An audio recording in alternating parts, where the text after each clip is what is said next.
Hello students, potential chapter अपन पढ़ रहे थे और लास्ट लेक्चर के अंदर अपन ने पोटेंशियल फाइंड किया था डाइपोल से। अभी आगे चलते हैं अपन इस लेक्चर के अंदर। अपना जो नेक्स्ट टॉपिक है that is equi potential surface.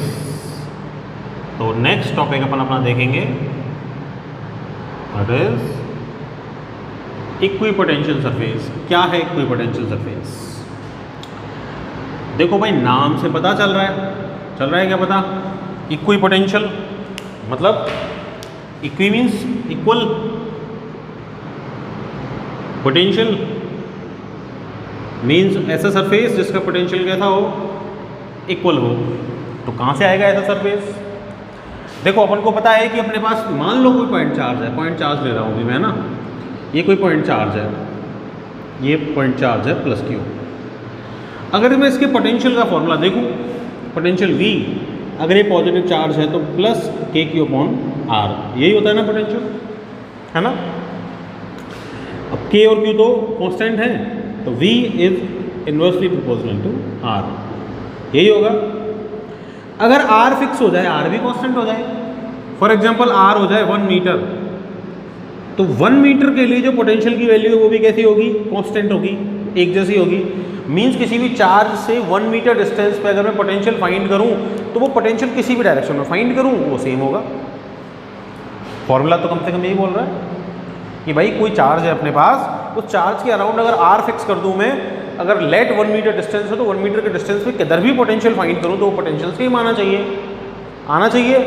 एक पॉइंट चार्ज है यहाँ पे, ठीक है। इसके अराउंड यहाँ 1 मीटर पे पॉइंट है, यहाँ 1 मीटर पे पॉइंट है, यहाँ 1 मीटर पे पॉइंट है, यहाँ 1 मीटर पे पॉइंट है, यहाँ 1 मीटर पे पॉइंट है। तो 1 मीटर पे कहीं भी पॉइंट हो, 1 मीटर पे कहीं भी पॉइंट हो तो 1 मीटर पे जो भी पॉइंट होगा उस पर पोटेंशियल की वैल्यू कैसी होगी? फिक्स, कांस्टेंट होगी। मतलब इस प्लस क्यू चार्ज से 1 मीटर पे लेट यहाँ पॉइंट हो, एक इधर पॉइंट हो, एक इधर पॉइंट हो, एक इधर पॉइंट हो, एक इधर पॉइंट हो, तो R सबका सेम है, तो R सबका सेम है तो पोटेंशियल भी सेम होगा। तो सारे पॉइंट्स को ज्वाइन करवा दूँ। अच्छा, ये पॉइंट मैंने तो कितने बनाए? 1 2 3 4 5 पॉइंट बनाए। 5 हो सकते हैं क्या? इनफाइनाइट हो सकते हैं भाई, कितने भी पॉइंट पॉसिबल है, बहुत सारे स्पेस है, इनफाइनाइट पॉइंट पॉसिबल है। अगर इनफाइनाइट पॉइंट्स को ज्वाइन करवाऊंगा तो क्या मिलेगा? ये 2D में ये एक सर्कुलर सरफेस मिलेगा मेरे को, ठीक है। अब ये सर्कुलर मिल रहा है, मतलब एक तरीके से डिस्क मिल रही है मेरे को 2D में, तो है ना। 3D में अगर मैं लूँ तो 3D में तो देखो 1 मीटर मैंने अभी ओनली प्लेन पे लिए, 3D में तो यहाँ भी 1 मीटर, यहाँ 1 मीटर, यहाँ 1 मीटर, यहाँ मतलब ऐसे भी बन जाएगा। तो कोई पॉइंट अगर है तो उसके अराउंड 3D में तो क्या बन जाएगा? एक स्फीयर बन जाएगा। उस स्फीयर पे इनफाइनाइट पॉइंट होंगे और सारे पॉइंट्स का अगर डिस्टेंस सेम है तो सबका पोटेंशियल सेम होगा। मतलब अगर मैं उन इनफाइनाइट पॉइंट्स को ज्वाइन करवा दूं तो उन इनफाइनाइट पॉइंट्स को ज्वाइन करवाने पर जो इमेजिनरी सरफेस बनेगा उस सरफेस के सारे पॉइंट्स पे जो पोटेंशियल है वो इक्वल होगा। और पोटेंशियल अगर इक्वल है किसी सरफेस का तो that surface is called equal potential surface, means equi potential surface. तो इक्वी पोटेंशियल सरफेस वो सरफेस है जिसके हर एक पॉइंट का पोटेंशियल इक्वल होता है। सिंपल सी डेफिनेशन है, ठीक है। क्यों? क्योंकि R सेम होगा हर एक पॉइंट का तो पोटेंशियल सेम होगा ही होगा, ठीक है। अभी जो इक्वी पोटेंशियल सरफेस है, ये इक्वी पोटेंशियल सरफेस कहीं भी ड्रॉ हो सकती है, जहाँ जहाँ पोटेंशियल होगा और जहाँ जहाँ का पोटेंशियल सेम होगा उन पॉइंट्स को मिलाने पर, ज्वाइन करवाने पर इक्वी पोटेंशियल सरफेस ही आएगा। फॉर एग्जाम्पल कोई प्लेन को मैं चार्ज दे दूँ, ठीक है, इससे R डिस्टेंस के हर एक पॉइंट पे पोटेंशियल कैसा होगा? सेम होगा। तो सेम पोटेंशियल वाले पॉइंट्स को मिलाऊंगा इस सरफेस के सामने तो जो इक्वी पोटेंशियल सरफेस होगा वो भी कैसा होगा? प्लेन होगा। तो किसी प्लेन के सामने जो इक्वी पोटेंशियल सरफेसेस होते हैं वो भी कैसे होते हैं? ये प्लेन ही होते हैं, ठीक है। तो इसके सामने, इसको मैंने लाइक पॉजिटिव चार्ज दिया है, तो इसके सामने जो इक्वी पोटेंशियल सरफेसेस फॉर्म होंगे दोज विल बी प्लेन्स, ठीक है। ऐसे ही मान लो मेरे पास कोई पॉइंट चार्ज है, पॉइंट चार्ज हो गया ये रहा, ठीक है, सेंटर पे रख दिया। इसके अराउंड R डिस्टेंस पे किसी भी मान लो 1 मीटर पे सबका पोटेंशियल सेम होगा, एक इक्वी पोटेंशियल सरफेस आ जाएगा। 2 मीटर पे भी सबका पोटेंशियल सेम होगा, 1 मीटर वाले से डिफरेंट होगा, फिर पोटेंशियल और आ जाएगा। 3 मीटर पे फिर पोटेंशियल सेम होगा सारे पॉइंट्स का, तो फिर इक्विपोटेंशियल सरफेस आ जाएगा। इसका मीनिंग ये हो गया कि अगर कोई पॉइंट चार्ज है, ये कोई पॉइंट चार्ज है, तो जो इक्विपोटेंशियल सरफेस 2D में तो मेरे को क्या लग रहा है, ये सर्कल लग रहा है, लेकिन 3D में क्या होगा, स्फीयर। तो 2D के अंदर तो सर्कल लग रहा है मेरे को, पर 3D के अंदर मेरे को पॉइंट चार्ज से क्या मिलेगा, एक स्फेरिकल इक्विपोटेंशियल मिलेगा, इक्विपोटेंशियल सरफेस मिलेगा। इसके हर एक सरफेस पे, इसके हर एक सरफेस पे जो पॉइंट्स हैं, ये पॉइंट ए, ये पॉइंट बी, ये पॉइंट सी, तो हर एक पॉइंट का पोटेंशियल कैसा होगा, सेम होगा। ठीक है। अच्छा, अगर इक्विपोटेंशियल सरफेस डिफरेंट है तो पोटेंशियल डिफरेंट ही होगा भाई। यहाँ आर, यहाँ आर, यहाँ आर, तीनों में आर डिफरेंट है ना, तो तीनों, ये 1, ये 2, ये 3, तो फर्स्ट, सेकंड और थर्ड का पोटेंशियल सेम नहीं होगा। डिस्टेंस डिफरेंट है, same distance same potential, same equipotential surface. ठीक है, वहाँ पोटेंशियल सेम होगा। ठीक है। अच्छा, अब देखो, अगर लाइन चार्ज है तो ये मैंने किसी लाइन को चार्ज दे दिया, ठीक है ना, वही इधर सेम ज्वाइन करवाऊंगा तो क्या बनेगा, सिलेंडर। तो अगर लाइन चार्ज है तो मेरा जो इक्विपोटेंशियल सरफेस है वो कैसी होगी, वो होगी सिलेंड्रिकल। ऐसे ही किसी और दूसरे आर डिस्टेंस पे और एक और सिलेंडर बन जाएगा। तो इस तरह प्लेन सरफेस से equipotential surface plane, point charge से स्फेरिकल और लाइन चार्ज से सिलेंड्रिकल होती है। ठीक है। तो वो शेप पर डिपेंड करता है, वो चार्ज कैसा है। ठीक है। अगर इसकी प्रॉपर्टीज की बात करूं, इक्विपोटेंशियल सरफेस की प्रॉपर्टीज की बात करूं, तो देखो पहली बात तो क्या है कि भाई पोटेंशियल, वो तो पता ही है अपन को, इक्विपोटेंशियल सरफेस है तो हर एक पॉइंट का पोटेंशियल सेम होगा। Potential of each point at surface is same. ये तो बताने वाली बात भी नहीं है ना। ठीक है भाई।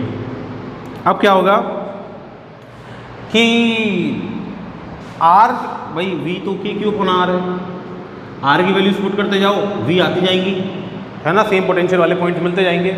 तो आर की वैल्यू तो अपन 0 से लेकर इन्फाइनाइट तक कुछ भी पुट कर सकते हैं, तो इसका मतलब वी की वैल्यू भी 0 से इन्फाइनाइट तक कुछ भी आ सकती है। तो इक्विपोटेंशियल सरफेस भी कितने पॉसिबल हैं, 1, 2, 3, 4, 5, 6, 7, 8 इन्फाइनाइट तक बना दो, जितने बन सकते हो। जितने इक्वल पोटेंशियल वाले सरफेस आ जाएंगे उतने ही इक्विपोटेंशियल सरफेस बन जाएंगे भाई। जितने पोटेंशियल पॉसिबल हैं उतने ही इक्विपोटेंशियल सरफेस पॉसिबल है, और पोटेंशियल तो इनफाइनाइट तक पॉसिबल है, तो इक्विपोटेंशियल सरफेस भी कितने पॉसिबल हैं, इनफाइनाइट पॉसिबल हैं। That means infinite equipotential surface are possible. ठीक है। और क्या प्रॉपर्टी है इनकी, और अगर कोई फील्ड लाइन लूँ मैं, तो फील्ड लाइन तो क्या होगी भाई, ये पॉइंट क्या होता है, छोटा स्फीयर ही तो होता है। तो इलेक्ट्रिक फील्ड लाइन तो हमेशा इसके परपेंडिकुलर होती है, परपेंडिकुलर होती है, परपेंडिकुलर होती है, परपेंडिकुलर होती है। और अपना जो इक्विपोटेंशियल सरफेस है वो अपने चार्ज की सिमेट्री के अकॉर्डिंग है। तो इसका मीनिंग क्या हो गया कि भाई जो इलेक्ट्रिक फील्ड लाइंस है ना, ये अपने इक्विपोटेंशियल सरफेसेस की भी परपेंडिकुलर होंगी। क्या है third property, that electric field lines are perpendicular to equipotential surface. ठीक है भाई, ये थर्ड प्रॉपर्टी हो गई। फोर्थ प्रॉपर्टी क्या होगी, अच्छा एक इक्विपोटेंशियल सरफेस कोई भी, मान लो ये वाला, इसके सारे पॉइंट्स का पोटेंशियल सेम, लेट 1 वोल्ट। एक सेकंड वाला इक्विपोटेंशियल सरफेस, इसके सारे पॉइंट्स का पोटेंशियल सेम, लेट 2 वोल्ट। ये थर्ड इक्विपोटेंशियल सरफेस, इसके सारे पॉइंट्स का potential same, let 3 volt. Means एक इक्विपोटेंशियल सरफेस एक फिक्स पोटेंशियल को डिनोट करता है। ठीक है। तो क्या ऐसा पॉसिबल है कि दो इक्विपोटेंशियल सरफेस, एक ये रहा, ये दोनों एक दूसरे को इंटरसेक्ट कर जाएं? पॉसिबल ही नहीं है। क्यों पॉसिबल नहीं है? क्योंकि भाई ये इक्विपोटेंशियल सरफेस दोनों एक फिक्स पोटेंशियल, ये V1 को डिनोट कर रहा होगा, ये V2 को डिनोट कर रहा होगा, दोनों डिफरेंट पोटेंशियल्स को डिनोट कर रहे होंगे। तो किसी एक चार्ज के लिए दो इक्विपोटेंशियल सरफेस अगर मैं लूँ, दोनों का पोटेंशियल डिफरेंट होगा, दोनों डिफरेंट पोटेंशियल्स को डिनोट करेंगे, तो जिस पॉइंट पे इंटरसेक्ट करेंगे वो तो सिंगल पॉइंट हो जाएगा। सिंगल पॉइंट मतलब V1 equal to V2 means two different surfaces एक ही पोटेंशियल को डिनोट करने लग जाएंगे, जो पॉसिबल नहीं है। तो पॉसिबल नहीं है इसका मतलब क्या हो गया कि इक्विपोटेंशियल सरफेस कभी भी एक दूसरे को इंटरसेक्ट नहीं कर सकते। So the next property is equipotential surface never intersect each other. ठीक है भाई, ये अपना हो गया फोर्थ पॉइंट। एक और प्रॉपर्टी है, इंपॉर्टेंट है, पहले एग्जाम में आ चुकी है। कौन सी? फिफ्थ प्रॉपर्टी ये कहती है कि किसी भी इक्विपोटेंशियल सरफेस पे अगर आप चार्ज को मूव करवाओ, किसी भी इक्विपोटेंशियल सरफेस पे अगर आप चार्ज को मूव करवाओ, फॉर एग्जांपल एक ले लो इक्विपोटेंशियल सरफेस, पॉइंट चार्ज के अराउंड ले लेता हूँ, ठीक है, अपना कोई पॉइंट चार्ज है, ये रहा पॉइंट चार्ज, इसके अराउंड इक्विपोटेंशियल सरफेस, एक पॉइंट ये रहा पॉइंट 1, ये रहा पॉइंट 2। मैं अगर ये चाहूँ कि मैं किसी भी चार्ज को, ये प्लस क्यू चार्ज है, इस चार्ज को पॉइंट 1 से पॉइंट 2 पे ले जाऊँ, ठीक है, और मैं अगर वर्क डन इसका निकालूँ, क्या कर रहा हूँ, किसी भी इक्विपोटेंशियल सरफेस पे किसी भी चार्ज को किसी एक पॉइंट से दूसरे पॉइंट पे लेके जा रहा हूँ और उसके लिए जो वर्क डन है वो फाइंड कर रहा हूँ, कितना होगा। अपन ने फॉर्मूला पढ़ा पोटेंशियल डिफरेंस का, क्या पढ़ा, V1 minus V2 equal to W/Q not, पढ़ा था क्या? अरे चैप्टर जब स्टार्ट किया वहीं पढ़ा पोटेंशियल डिफरेंस का formula. Means potential difference is the work done to carry unit positive plus charge from one point to other point within the electric field. तो मैं क्या कर रहा हूँ कि ये Q0 unit positive plus charge है, उसको पॉइंट 1 से पॉइंट 2 पे लेके जा रहा हूँ, इसके लिए वर्क डन पूछ रहा हूँ, तो work done W equal to क्या हो जाएगा, V1 minus V2 potential difference into magnitude of charge. ऐसे निकाल सकता हूँ वर्क डन, ठीक है। अब वर्क डन के लिए मेरे को क्या चाहिए, V1 और V2 के पोटेंशियल चाहिए। अरे V1 और V2 पॉइंट 1 और पॉइंट 2 तो उसी इक्विपोटेंशियल सरफेस पर हैं। अगर उसी इक्विपोटेंशियल सरफेस पर हैं तो V1 इक्वल टू क्या होगा, V2 ऑब्वियस सी बात है भाई, एक ही इक्विपोटेंशियल सरफेस है। अगर एक ही इक्विपोटेंशियल सरफेस पे है तो V1 इक्वल टू V2, तो V1 इक्वल टू V2 है तो भाई W तो 0 हो जाएगा। इसका मीनिंग ये हो गया कि किसी भी इक्विपोटेंशियल सरफेस पे अगर आप किसी चार्ज को मूव करवाते हो किसी भी एक पॉइंट से दूसरे पॉइंट पे, तो उसका वर्क डन हमेशा कितना होता है, 0 होता है। इंपॉर्टेंट प्रॉपर्टी है, 2 बार आ गई एग्जाम में, ठीक है। तो this is are equipotential surface. आगे समझ में, थ्योरेटिकल टॉपिक है, इजी है। नेक्स्ट टॉपिक में मूव करते हैं।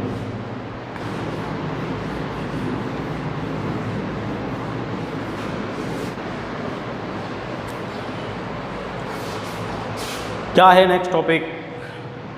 नेक्स्ट टॉपिक इज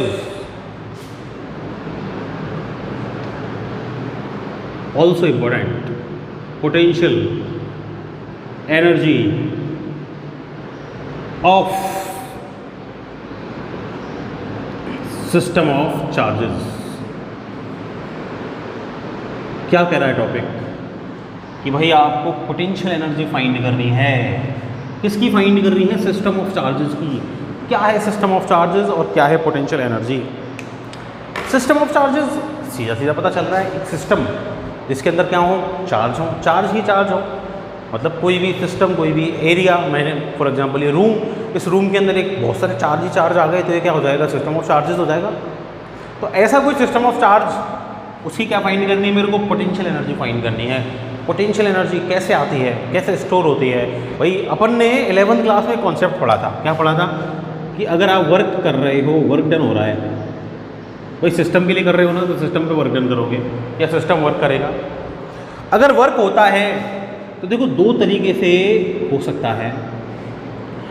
अगर वर्क हो रहा है, ठीक है, और वर्क कैसे हो रहा है, अगेंस्ट द फोर्स हो रहा है, फोर्स के अपोजिट डायरेक्शन में हो रहा है। अगर वर्क हो रहा है फोर्स के अगेंस्ट, फोर्स के अपोजिट डायरेक्शन में, तो वो वर्क डन स्टोर होता है, ठीक है, और स्टोर होता है in the form of potential energy. ऐसा पढ़ा था अपन ने, ठीक है। ये पेंडुलम, ठीक है, ये इधर है, इस पर W=mg नीचे लग रहा है, ये इसको W=mg के अपोजिट में इसको ऐसे ऊपर ले जाऊँ तो इस पर वर्क किया मैंने, इसको ऊपर डिस्प्लेस करने के लिए, तो इसके अंदर क्या स्टोर हो गई, इसके अंदर पोटेंशियल एनर्जी स्टोर हो गई। छोड़ूंगा तो नीचे चला जाएगा, ठीक है। लेकिन अगर आप वर्क डन करते हो in the direction of force,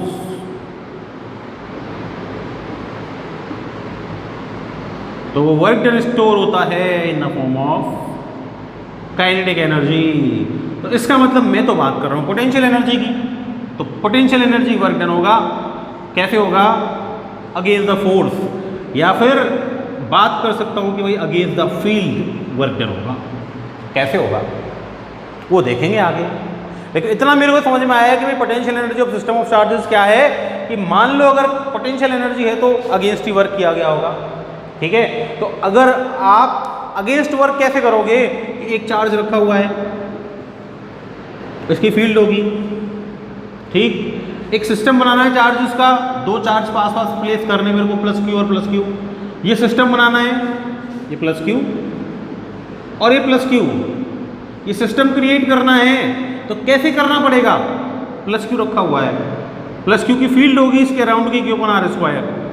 अगर दूसरा पॉजिटिव चार्ज इसके पास लेके आऊंगा, दोनों रिपेल करेंगे, फोर्स लगेगा कि Q1 Q2/R²।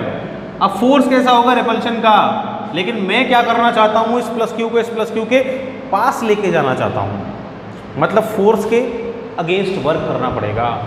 फोर्स के अगेंस्ट वर्क करना पड़ेगा, तो इस प्लस क्यू को यहां लाने के लिए जो वर्क करना पड़ेगा, उससे जब सिस्टम बन जाएगा तो वो वर्क डन स्टोर हो जाएगा इस सिस्टम के अंदर in the form of potential energy. तो वो पोटेंशियल एनर्जी मेरे को क्या करनी है, फाइंड करनी है। तो potential energy of system of charge क्या हो गई, कि भाई आप चार्जेस का कोई सिस्टम बनाना चाहते हो, तो चार्जेस का सिस्टम बनाने के लिए आपको क्या करना पड़ेगा, कि भाई चार्जेस को एक जगह कलेक्ट करना पड़ेगा, और वो कलेक्ट जब आप करोगे तो उसके लिए आपको क्या करना पड़ेगा, फील्ड के अगेंस्ट, फोर्स के अगेंस्ट वर्क करना पड़ेगा। तो वो जो वर्क आप करेंगे वो स्टोर होगा in the form of potential energy, और वही पोटेंशियल एनर्जी मेरे को क्या करनी है, फाइंड करनी है, ठीक। मतलब टोटल मिला के भाई पोटेंशियल एनर्जी किसके इक्वल होती है, वर्क डन के इक्वल। मतलब पोटेंशियल एनर्जी फाइंड करनी है तो ये फाइंड कर लूँ कि भाई कितना वर्क किया मैंने उस सिस्टम को बनाने के लिए, ठीक। फॉर एग्जांपल लेट मेरे पास एक 2 चार्ज सिस्टम है, ठीक। 2 चार्ज सिस्टम मतलब ऐसा सिस्टम जिसके अंदर 2 ही चार्ज हैं। तो ऐसे सिस्टम को क्रिएट करने के लिए जो मेरे को वर्क करना पड़ेगा, वो वर्क स्टोर होगा in the form of the potential energy of that system. तो वो वर्क मैं फाइंड कर सकता हूं, तो उससे पोटेंशियल एनर्जी मेरे पास आ सकती है। लेट मेरे पास एक सिस्टम है, ठीक है, मैं क्या फाइंड कर रहा हूं, मैं फाइंड कर रहा हूं potential energy of 2 charge system.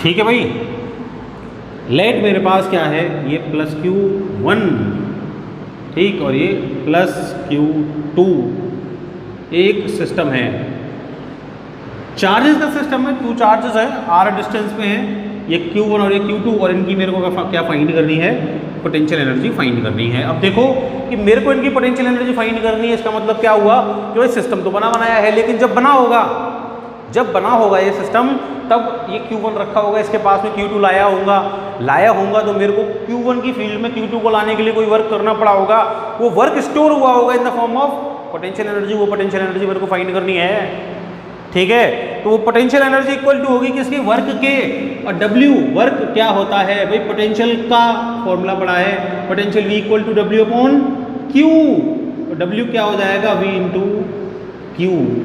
Potential के अंदर चार्ज लेके आऊंगा तो उससे वर्क डन होगा, ठीक है। तो क्या होगा कि भाई पहले जब ये सिस्टम क्रिएट हुआ होगा तो Q1 ही होगा ओनली, ठीक, Q1 होगा, तो Q1 के अराउंड क्या होगी, इसकी फील्ड होगी, इसका पोटेंशियल होगा, ठीक है। इससे R डिस्टेंस पे मैं यहाँ Q2 को लाना चाह रहा हूँगा, ये प्लस Q2, इसको कहाँ लाना चाह रहा हूँगा मैं, r डिस्टेंस पे लाना चाह रहा होगा, तो Q2 को यहाँ लाने के लिए मेरे को वर्क जो करना पड़ेगा वो स्टोर होगा पोटेंशियल एनर्जी की फॉर्म में, तो वो वर्क मेरे को फाइंड करना है। तो वर्क क्या होगा, work done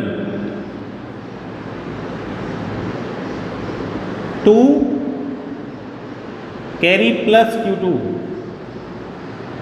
at distance r from plus Q1, क्या होगा भाई, W इक्वल टू किसकी फील्ड में ला रहे हैं, Q1 की। पोटेंशियल कौन लगाया, Q1, उसका पोटेंशियल V1। किसको ला रहे हैं, चार्ज Q2 को।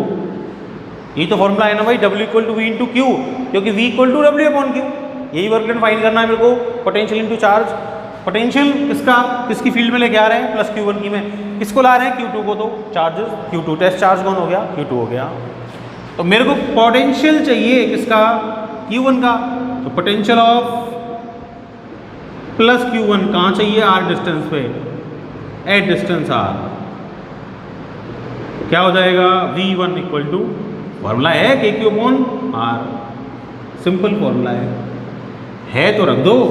सो W इक्वल टू क्या हो जाएगा, KQ, कौन सा चार्ज था, Q1, KQ1 अपॉन R और इनटू में Q2, तो W क्या आ जाएगा, KQ1 Q2 अपॉन R हो जाएगा। और यही वर्क डन स्टोर होता है in the form of potential energy. So this is the potential energy, U equal to K Q1 Q2 upon R.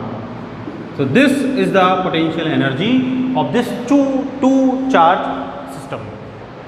ठीक है, तो इस तरह अपन क्या कर सकते हैं, किसी भी चार्ज सिस्टम की पोटेंशियल एनर्जी निकाल सकते हैं। ठीक है, तो मेरे को उसके लिए ओनली क्या करना पड़ेगा, वर्क डन फाइंड करना पड़ेगा उस सिस्टम को बनाने के लिए। ठीक, ऐसे ही मैं किसी भी 3 चार्ज सिस्टम के लिए भी पोटेंशियल एनर्जी फाइंड कर सकता हूं। कैसे कर सकता हूं, देखो, लेट मेरे पास कोई 3 चार्ज सिस्टम है, देखो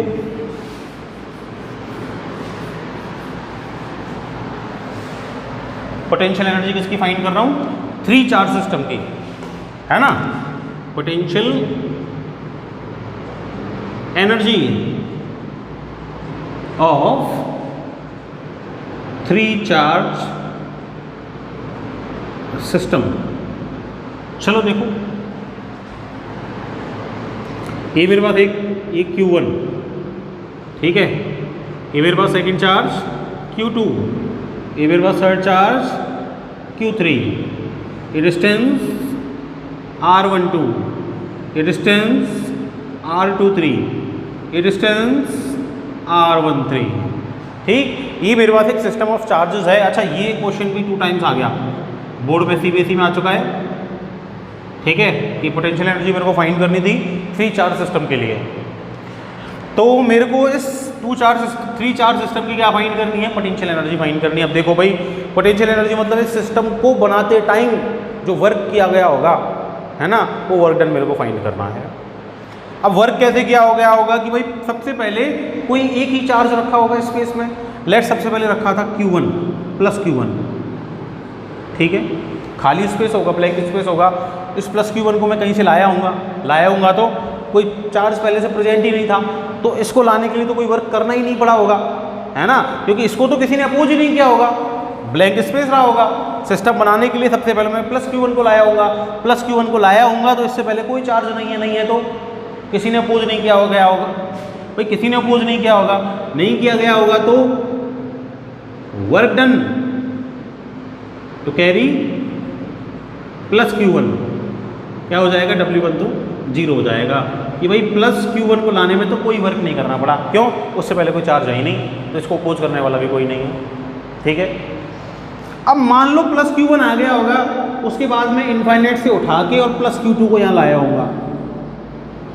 जब प्लस Q2 को यहाँ लाया होगा, किस डिस्टेंस पे लाया होगा, R12 डिस्टेंस पे लाया होगा, तो प्लस Q2 और प्लस Q1 दोनों पॉजिटिव, तो प्लस Q1 ने प्लस Q2 को अपोज किया होगा।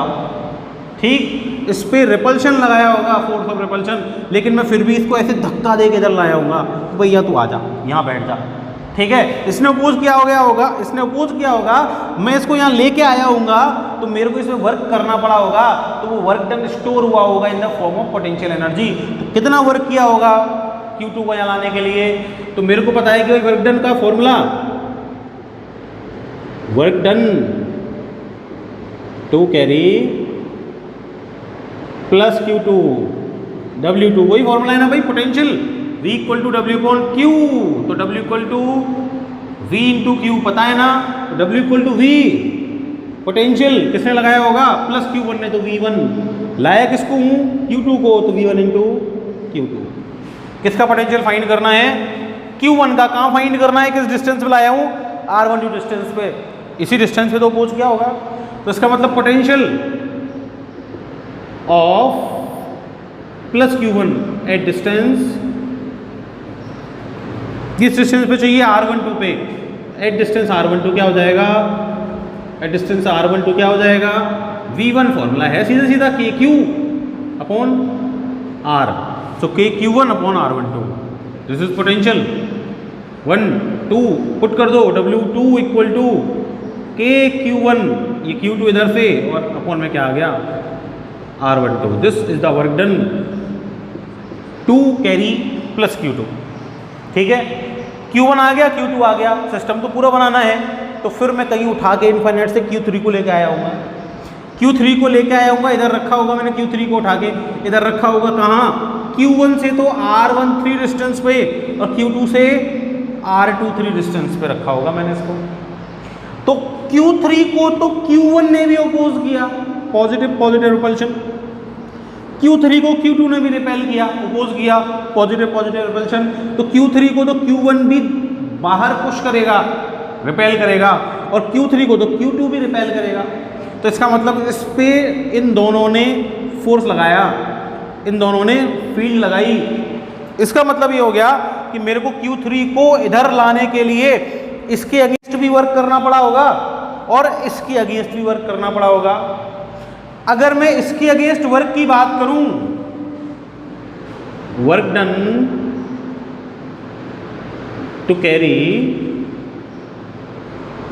प्लस Q3, तो अगर मैं Q3 को इधर लाया तो Q1 ने भी रिपेल किया, Q1 ने रिपेल किया तो मुझे Q1 के अगेंस्ट वर्क करना पड़ा होगा, कितना, V इंटू क्यू, तो Q1 का पोटेंशियल V1 और Q3 चार्ज को लेके आया। ठीक, साथ में Q3 को Q2 ने भी Q2 ने भी रिपेल किया है, तो मेरे को Q3 को इधर लाने के लिए Q2 के अगेंस्ट भी वर्क करना पड़ा होगा, कितना वर्क, V इंटू क्यू, कितना, V किसने लगाया, Q2 ने, V2 पोटेंशियल लाया किसको, Q3 को, वर्क तो स्केलर क्वांटिटी है, तो टोटल वर्क कितना करना पड़ा मेरे को, Q1 के अगेंस्ट तो V1 Q3 और Q2 के अगेंस्ट कितना करना पड़ा मेरे को, वर्क V2 Q3। इसका मतलब Q3 को इधर लाने के लिए टोटल वर्क डन कितना हो गया, B1 Q3 तो Q1 के अगेंस्ट और V2 Q3 Q2 के अगेंस्ट, तो टोटल वर्क डन क्या हो जाएगा, W3 इक्वल टू पोटेंशियल का फॉर्मूला, चार्ज Q1 से कहाँ लाए हैं, R13 डिस्टेंस पे, तो पोटेंशियल का फॉर्मूला KQ अपॉन डिस्टेंस इतना है R13 इनटू में क्या हो जाएगा, Q3 प्लस V2 पोटेंशियल किसका, Q2 का, किस डिस्टेंस पे लेके आए हैं Q3 को, R23, तो KQ2 अपॉन में R23 और इंटू Q3 तो है ही। This is the work done to carry Q3 charge. जब Q3 आ जाएगा तो Q3 के आते ही अपना सिस्टम कंप्लीट हो गया। इसका मतलब टोटल कितना वर्क डन करना पड़ा, so total work done, so total work done to frame the system, frame the system कितना हो गया भाई, W equal to W1 plus W2 plus W3, तो W इक्वल टू क्या आ गया, W1 तो 0 है, W2 कितना है, KQ1 Q2 upon R12, W3 कितना है, KQ1 Q3 अपॉन R13 और plus KQ2 Q3 upon R23। और अपन को पता है कि वही यही वर्क डन किस में स्टोर होता है, यही वर्क डन स्टोर होता है as potential energy of the system. So potential energy कितनी हो जाएगी सिस्टम की, पोटेंशियल एनर्जी हो जाएगी U equal to W equal to KQ1 Q2 upon R12 plus KQ1 Q3 upon R13 plus KQ2 Q3 upon R23, this will be the potential energy of this 3 charge system। ऐसे ही करके 4 का निकाल सकते हैं, 5 का निकाल सकते हैं, आगे n का निकाल सकते हैं। ठीक है, तो सिंपल था। इस तरह अपन क्या कर सकते हैं, पोटेंशियल एनर्जी किसी भी चार्ज सिस्टम की फाइंड कर सकते हैं। ठीक है भाई, that's all for today, thank you.